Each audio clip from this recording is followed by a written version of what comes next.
તો સિંહણના હુમલામાં યુવકનું મૃત્યુ થયું છે. ગીરગઢડાના કાકીડી મોલી ગામનો બનાવ બન્યો છે. યુવક ખેતરમાં કામ કરતો હતો ત્યારે સિંહણે હુમલો કર્યો હતો, જેમાં મંગા બારેચા નામના યુવકનું મૃત્યુ થયું હોવાનું સામે આવ્યું છે. સિંહણને પકડીને જસાધાર એનિમલ કેર સેન્ટર લઈ જવામાં આવી છે.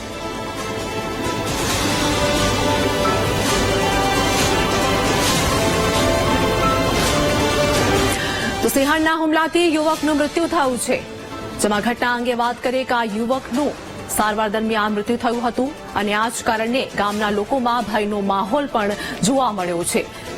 જેમાં સિંહણના હુમલાના કારણે યુવકનું મૃત્યુ થયું હોવાનું સામે આવ્યું છે. તો સિંહણ દ્વારા યુવક પર હુમલો કરવામાં આવ્યો હતો. ગીરગઢડાના કાકીડીમોલી ગામનો આ બનાવ સામે આવ્યું છે. યુવક ખેતરમાં કામ કરતો હતો ત્યારે સિંહણે યુવક પર હુમલો કર્યો હતો. મંગા બારૈયા નામના યુવકનું મૃત્યુ થયું હોવાનું સામે આવ્યું.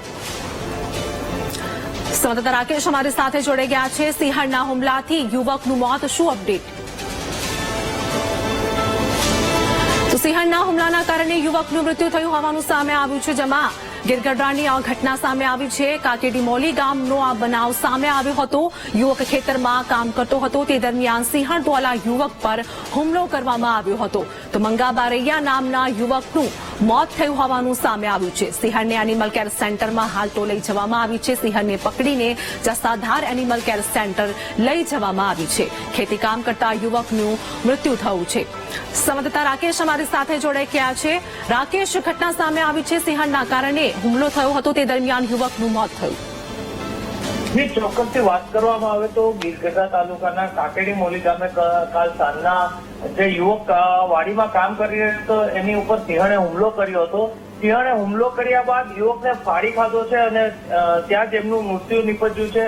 આવા બનાવો હમણાં થોડા સમયમાં ખૂબ જ વધી રહ્યા છે.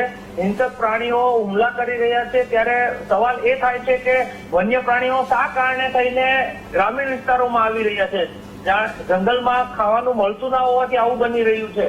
અને આ યુવકનું મૃત્યુ થતા ગ્રામજનોમાં પણ ભયનો માહોલ છવાયેલો છે. વન અધિકારીઓ દ્વારા જે પગલા લેવામાં આવે છે, માત્ર સિંહને પાંજરે પૂરવામાં આવે છે અને ત્યારબાદ છોડી મૂકવામાં આવે છે. જી આભાર રાકેશ, માહિતી આપવા બદલ.